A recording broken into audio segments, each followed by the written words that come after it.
অতি উখল মাখল পৰিৱেশৰ মাজেৰে অনুষ্ঠিত হৈছে অসমৰ যুৱতীৰ লগত কলিকতাৰ যুৱকৰ এক বহু প্ৰত্যাশিত বিবাহ।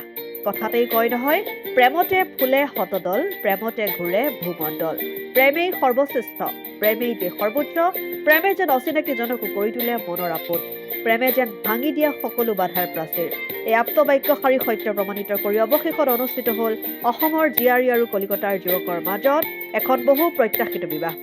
উল্লেখ্য যে অসমৰ শোণিতপুৰ জিলাৰ অসমীয়া যুৱতী ঝৰ্ণা দাস আৰু কলিকতাৰ হাওৰাৰ বিহাৰী সম্প্ৰদায়ৰ যুৱক হৰ্ষ গুপ্তাৰ মাজত প্ৰথমতে মোবাইলত চিনাকি, লাহে লাহে দুয়োৰে মাজত কথা বতৰা, মনৰ আদান প্ৰদান, আৰু ইয়াৰ পিছত দুয়োৰে মাজত গঢ় লৈ উঠিছিল গভীৰ ভালপোৱা। অৱশেষত দুয়োৰে পবিত্ৰ প্ৰেমক শাখাৰ ৰূপ দি দুয়োটা পৰিয়ালৰ মাজত আলোচনাৰ মৰ্মে হিন্দু ৰীতি নীতিৰ মাজেৰে ঢেকীয়াজুলিত অনুষ্ঠিত হ'ল এক বহু প্ৰত্যাশিত বিবাহ।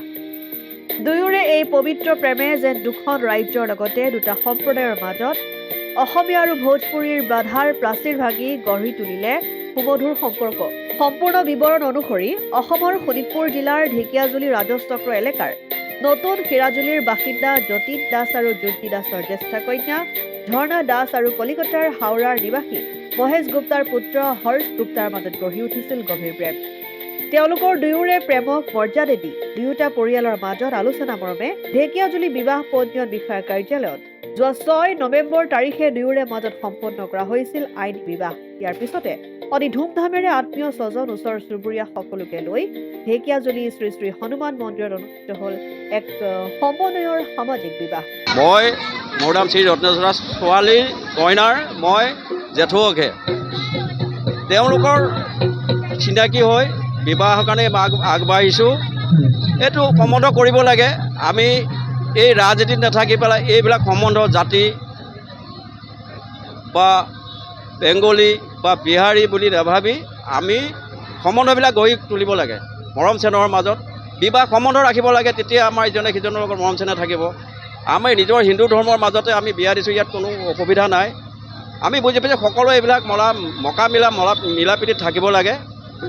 আমি যে কলিকতাৰ ল'ৰা বুলি যে ছোৱালীজনী বিয়া নিদিম তেনেকুৱা কোনো কথা নহয়, কাৰণ তেওঁলোকে মনে মিলিছে, গতিকে আমি বিয়া দিবলৈ এগ্ৰী হৈছোঁ।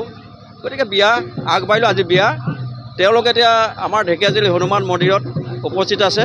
ৰাতি 9টা বাজিত হোম কৰিব, তেওঁলোকে হোম যজ্ঞ হ'ব, তাতে বিবাহ দিম। আমাৰ ইয়াত কোনো অসুবিধা নাই। আমি চোৱা চিতা, তেওঁলোকো আহিছে, আমিও তেওঁলোকৰ ঘৰলৈ গৈছোঁ, দেখিলোঁ যে ল'ৰা ইমান অসুবিধা নাই, তেওঁলোকৰ পৰিয়াল ভাল।